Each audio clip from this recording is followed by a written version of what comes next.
No president has been impeached in his final days. Of course, no president has been credibly accused of inciting an insurrection. So we're in completely uncharted territory here. George, completely unprecedented. The Hill right now is barreling towards impeachment again. It is one final massive political test of the Trump presidency. So tomorrow, House Democrats plan to introduce an article to impeach the president for inciting violence. Democrats overwhelmingly support this, and we expect some Republicans could back this too. Now, the House Speaker has told her members to be prepared for action, but she has not yet formally backed impeachment proceedings. If she does, though, this could move very quickly, but not quickly enough to actually remove Trump from office early.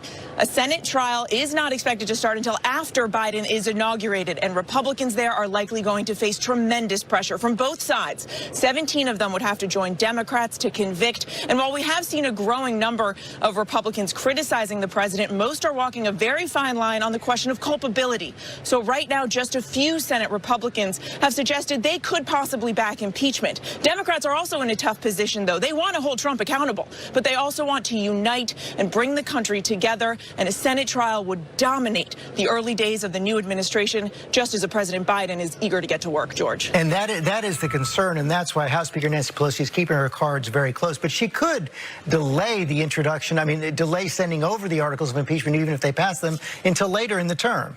Absolutely. And of course, we saw that she did delay the first time the president was impeached. Now, that conviction just less than a year ago, as hard as that is to imagine. So there are options here. We do not know simply how this is going to play out. All we know is that there is growing frustration here on the Hill. Democrats know they have to do something. But where this ends and how it plays out still remains unclear right now. Okay, Mary, thanks very much. Let's go to our chief White House correspondent, Jon Karl. John, the president hunkered down in the White House, pretty isolated right now. How are they, those remaining around him, preparing for possible impeachment?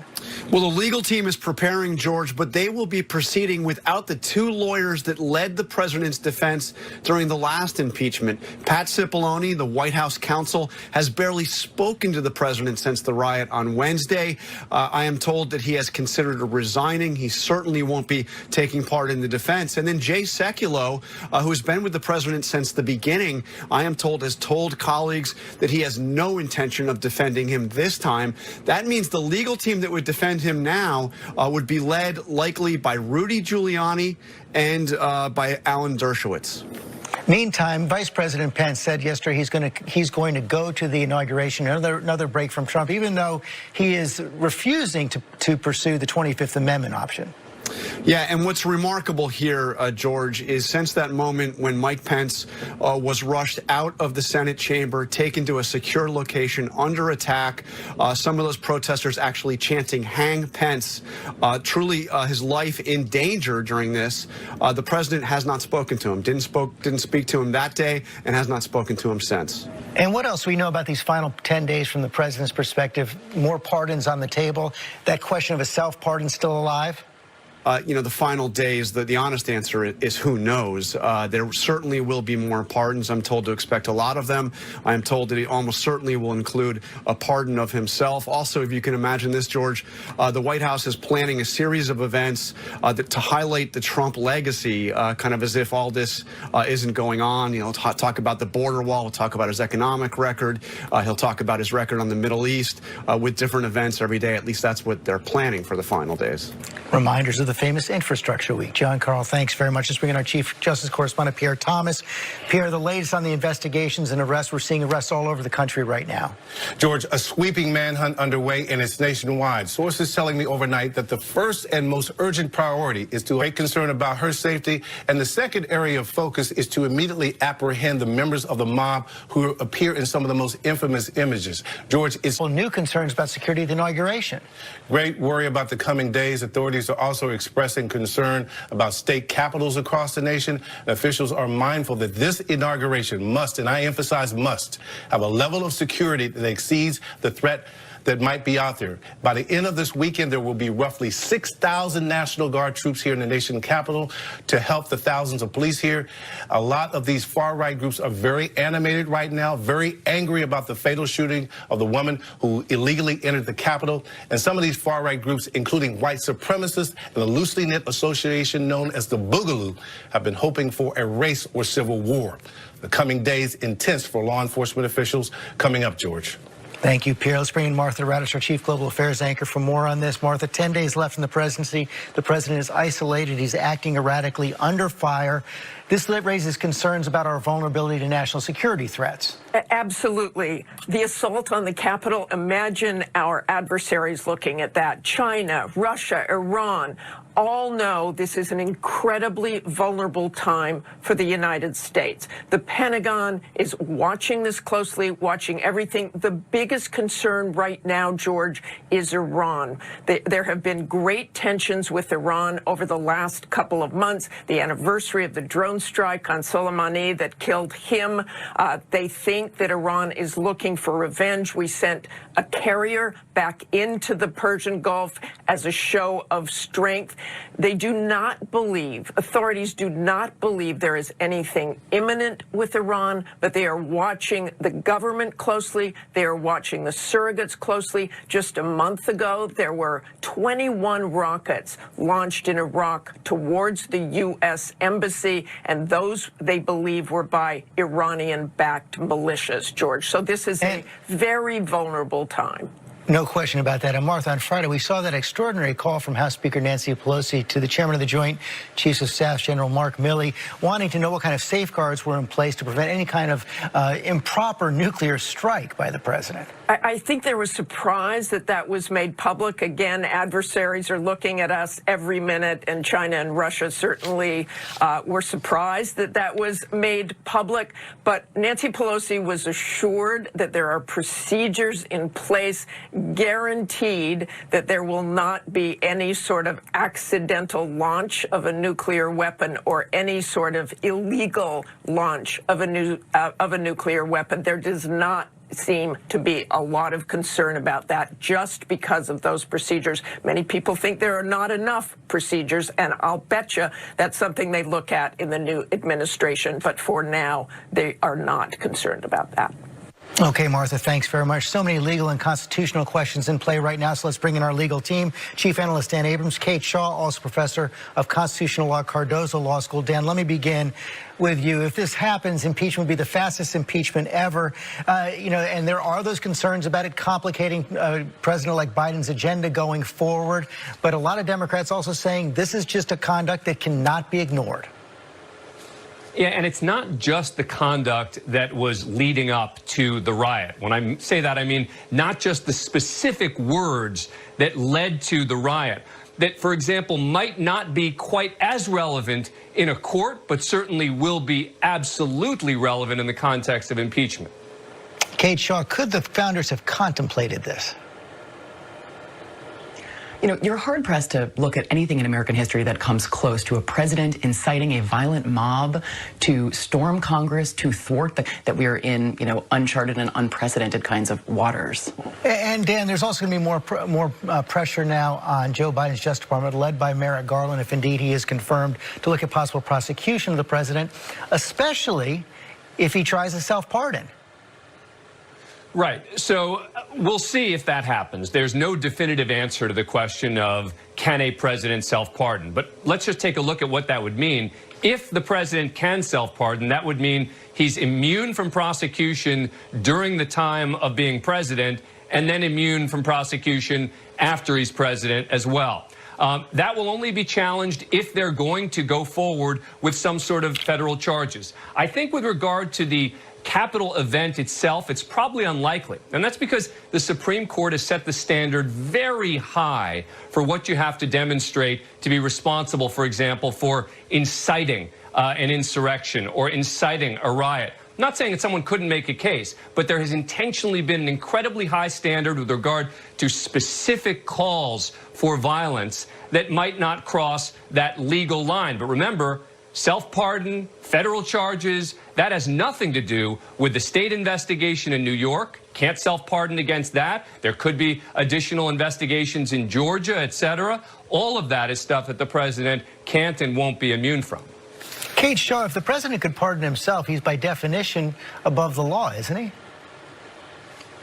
Right, I think that's the fear, and I think that in some ways, if he attempts a self-pardon, and I think there's every reason to believe that he will, that in some ways makes it more likely that the Justice Department might actually try to make a federal case. I think Dan is right that these could be difficult cases to build, but the danger of not doing so, I think, would be setting a precedent whereby a president could engage in any kind of misconduct in office, pardon himself, and thereby escape any kind of legal responsibility. And I think DOJ might be really concerned about letting that kind of precedent stand. So a self-pardon might counterintuitively increase the chances that justice, and by the way, the Justice Department does not believe self-pardons are constitutionally permissible. At least the one public writing on the topic suggests as much.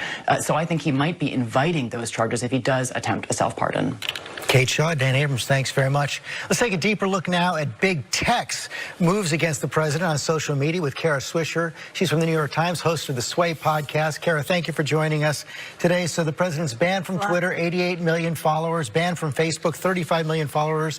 Parler appears to be getting shut down. What do you make of all this? Well, you know, this has been going on for a long time. President Trump has been violating rules all over social media for a long time, but they gave him a pass because he was considered a newsworthy figure. And now, you know, then they started to label him, as you know, and that wasn't very effective. And he continued to press the game and game these social media companies. And then at this point, when he was part of incitement using their tools, they decided to shut him down finally. And of course, it comes at the end. This has been, you know, 4 years of this going on, and now at the end they finally realize how dangerous it is because of what happened at the Capitol. So what's happening here is social media took way too long to deal with this issue, and of course it resulted in what happened. Now you're seeing the president's son and his supporters complaining about censorship and double standards. They say that Twitter and Facebook don't knock the Ayatollah off Twitter. They're also saying that the president's First Amendment rights are being violated. They're not. They're not being violated. These are private companies. They are not public squares. And unfortunately, a lot of the people who are complaining, many of whom work in Congress, haven't really read the First Amendment, which says Congress shall make no law against abridging freedom of speech. It doesn't say that that Facebook or Twitter or Apple or anybody should make no law. They can do whatever they want. They're private businesses, very similar to a restaurant where someone comes in and rants and starts to threaten violence and things like that. They get kicked out. And so this is a private enterprise, and a lot of their arguments, I mean, I know I made a joke last night on Twitter about this. It sounds pretty socialist if they want to control private companies. Now, it's uncomfortable because these companies have become an important way for President Trump to communicate with people, and it's problematic for them. But it certainly isn't censorship. It's a business deciding they don't want to be involved having their tools facilitate domestic terrorism, and I think that's relatively reasonable and far too late in coming for these companies to have done anything about it. They're also culpable in how long it took them to do anything. How about this argument from the ACLU? Quote, this is their senior legislative counsel, Kate Wayne. She says, we understand the desire to permanently suspend him now, but it should concern everyone when companies like Facebook and Twitter wield the unchecked power to remove people from platforms that become indispensable for the speech of billions. President Trump can turn to his press team or Fox News to communicate with the public, but others, like the many Black, brown, and LGBTQ activists who've been censored by social media companies, will not have that luxury. Yeah, that's absolutely true. We have to have a long debate about these sites because they begin so big, and there's not enough innovation or enough companies in this area, and that's about power, and that's about market power and things like that. But the fact of the matter is they are private companies. They are not the public square, and so we need maybe more private companies that are doing this. We need more diversity in the kinds of social media sites that we have. We now have one company, Facebook, which really controls quite a bit of social media, and then we have Twitter, and then we have the other companies who have other powers. And so that's a bigger debate that we need to have, and it is solved through innovation and the ability to have as many places where people can facilitate conversation.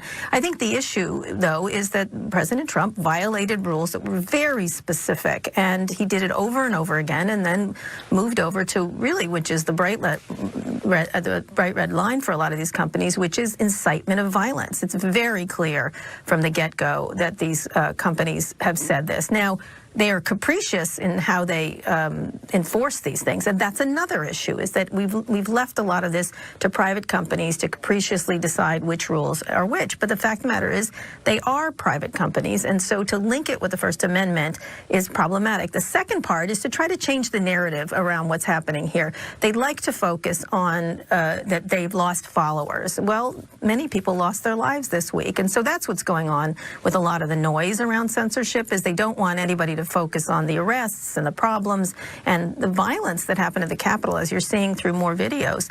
And so that's really the issue going forward, is we've got to have smart legislation around the power of tech companies, which I've called for years, but at the same time not react in this way that they've taken away, you know, all my toys, and that's unfair. It's just specious what they're doing right now.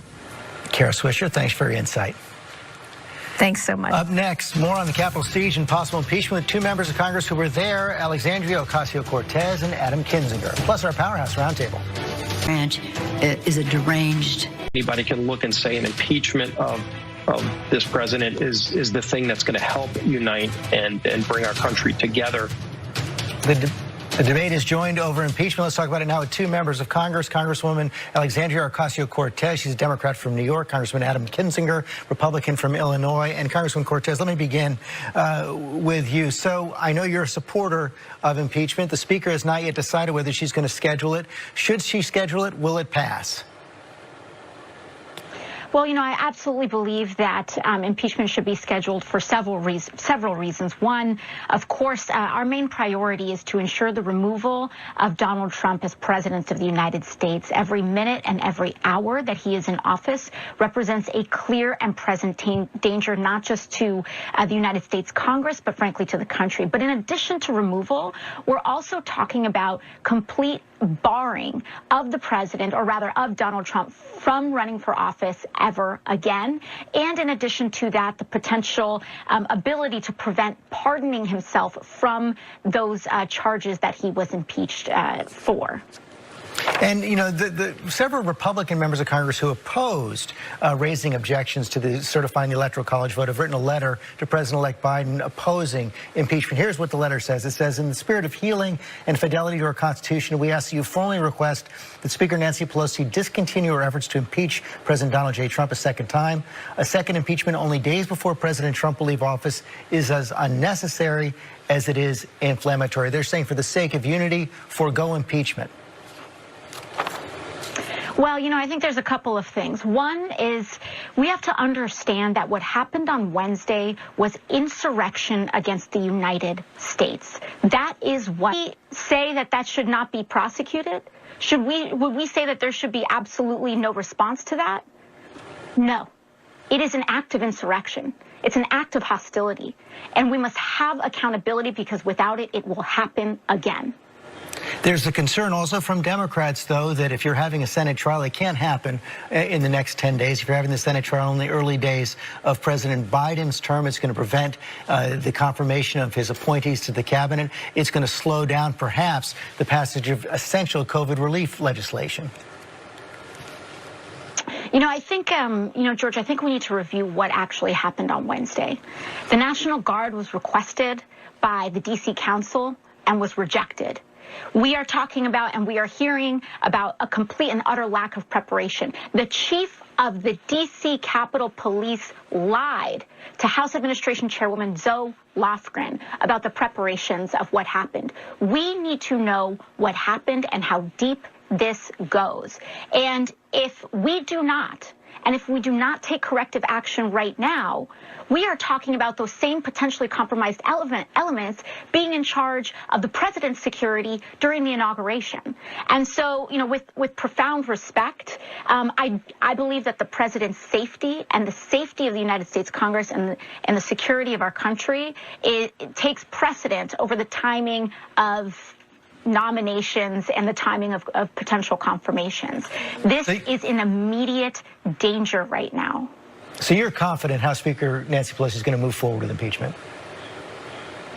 You know, I do believe that we will be moving forward with impeachment, but again, we are looking towards multiple avenues, and I do not believe that those avenues are mutually exclusive. This is not an either-or proposition. This is not either the 25th Amendment or impeachment or investigating our other avenues through the 14th Amendment. I do not believe that any of these avenues are competitive with one another. They all frankly provide their own form of relief and their own forms of accountability. And so I do not believe that this is a question of deciding or debating between which of these avenues we should pursue. I believe we should take an all of the above approach. Congressman, thanks for your time this morning.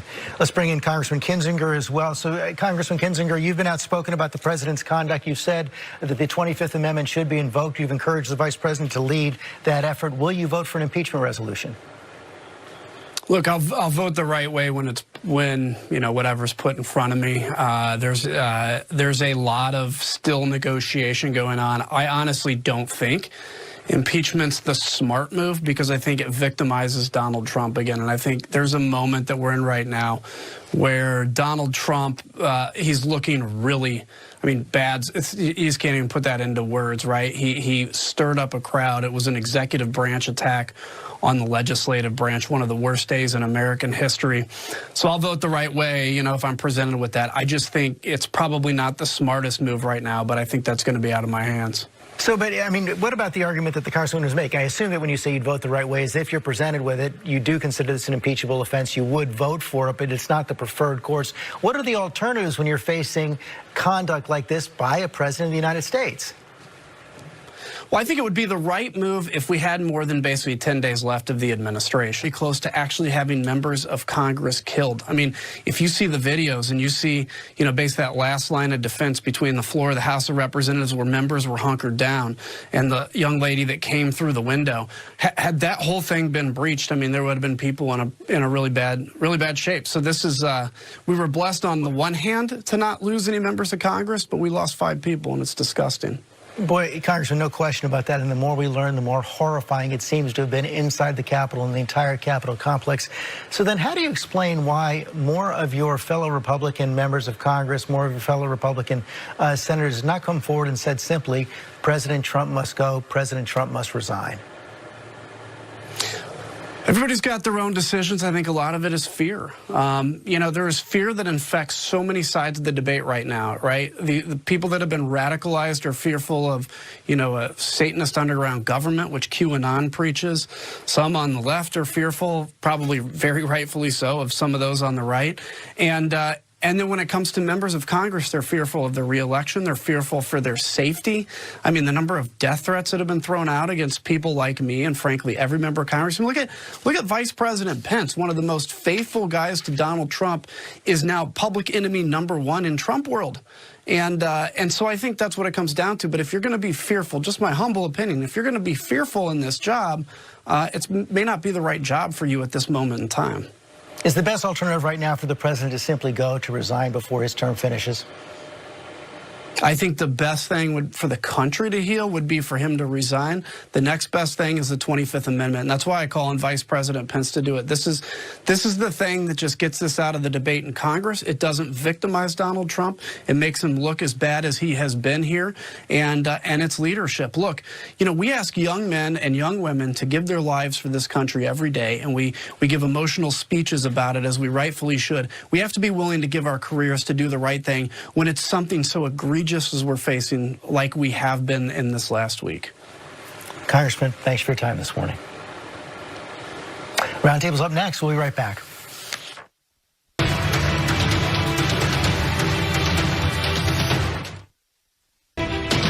Senator Dash and I have already been through some historic events, and we found a way to make it work, and I think we've done that again today.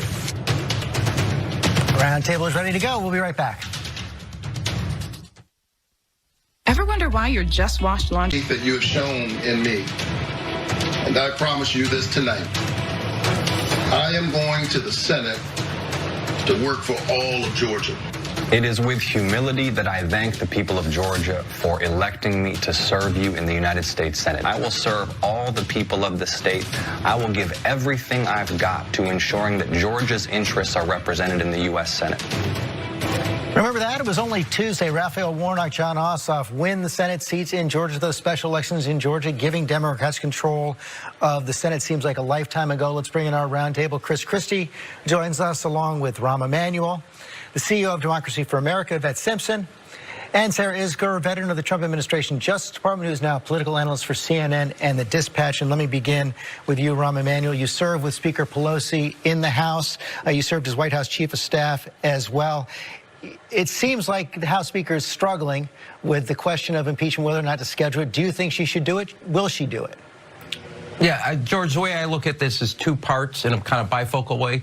One is there was a crime committed. Two, we have a cancer in our society. And you have to address both with everything you have. On the crime side, I definitely think whether it's impeachment, you know, the other day I said go to censure because it'd be quick. That's how we handled Joe McCarthy. But you need a moral judgment quick that the institution of Congress in behalf of the United States speaks about the crimes that were committed, not just by the president. I would also go a little further and discuss also those who were instigating and part and parcel, not just the people they're arresting around the country that should be arrested and brought to trial, but other people in the institution that were part of this. There's ways to hold them accountable. Should senators have committees that were abating this effort? Second, on the cancer. Joe Biden has a role, but the Republicans who call people names and call people socialists, you're creating an environment that creates a cancer here. Everything in American history is about inclusion versus exclusion. And we have a big, long-term generational fight of bringing people who've been excluded economically, politically, culturally, society-wise, legally, into our country. And when we bring inclusion and have an inclusive effort, America's strengthened. So yes, on whether it's impeachment, censure, but a moral judgment and legal and consequences that actually bring a voice to what happened here because it is unprecedented. And then second, deal with the cancer in our society in a generational fight for inclusion. Chris Christie, we just heard Adam Kinzinger talk about fear inside the Republican Party of opposing President Trump right now. But if an impeachment resolution actually comes to the floor, won't many Republicans be hard-pressed to oppose it? Yeah, listen, I think they're all going to have to vote their conscience and look at what happened. I mean, what we had was an incitement to riot at the United States Capitol. We had people killed. And to me, there's not a whole lot of question here. So, you know. So you think it was an impeachable offense? Before Jordan. Oh, sure. Yeah. And you'd vote to impeach. I think that, you know, well, if I think it's an impeachable offense, that's exactly what I would do, George. But I'm not in there. But you want my opinion? That's my opinion. I think if inciting to insurrection isn't, then I don't really know what is. But I will say too that the Democrats, by what they did earlier on Ukraine, have kind of cheapened this a little bit too. And I think that, you know, these are the type of actions which, you know, this mechanism was put into place for. And you know, I think a lot of Republicans at this point, I'm sure that Congressman Kinzinger is right that there's some fear someplace, but I haven't heard it this week. What I've heard from fellow Republicans is that they've had enough. And that the president's conduct, quite frankly, since then, has gotten them upset. I mean, it is a national disgrace, George, that the flag at the White House is not at half-staff for that Capitol Hill police officer, Kinnock, who gave his life in protecting one of our institutions of democracy.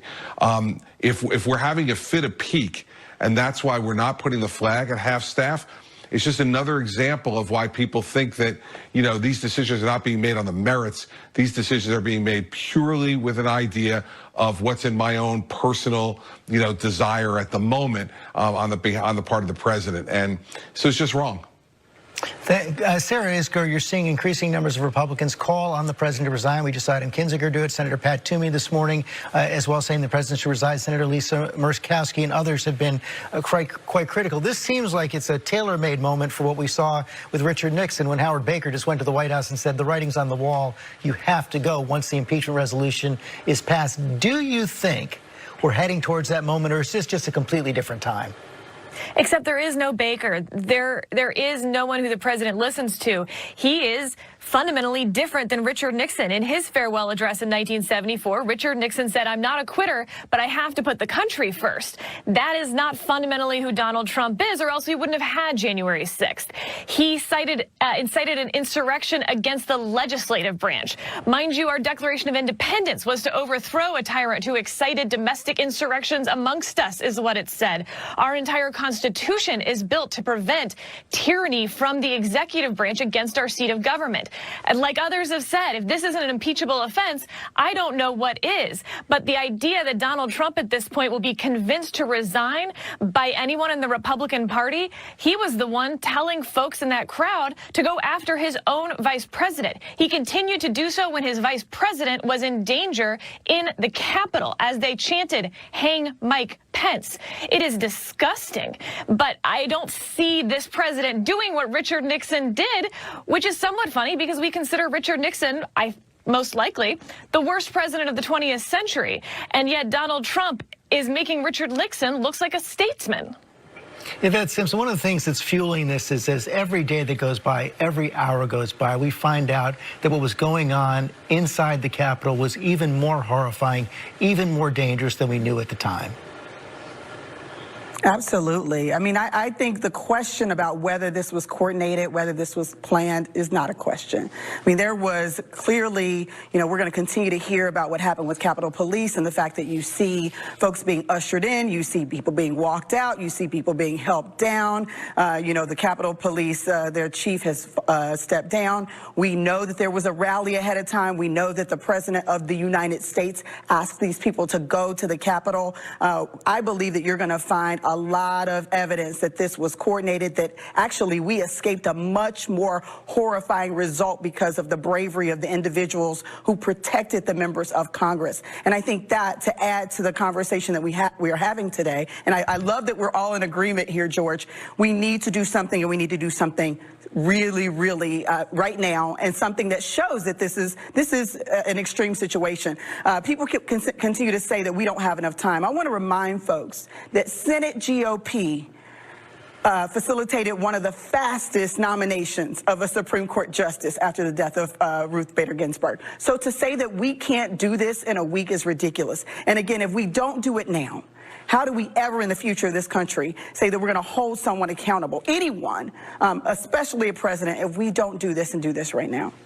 Chris, you said, one second, Ron. Chris, you said on Wednesday that you tried to call the president. He wouldn't take your call. Is he listening to anybody at this point? Do you have any insight into his state of mind? I assume he's feeling a little bit like a cornered, someone in a deep, deep corner right now with no way out. Well, listen, George, I have not spoken to the president since these events on Wednesday, so I can't give you any firsthand information on how the president is feeling.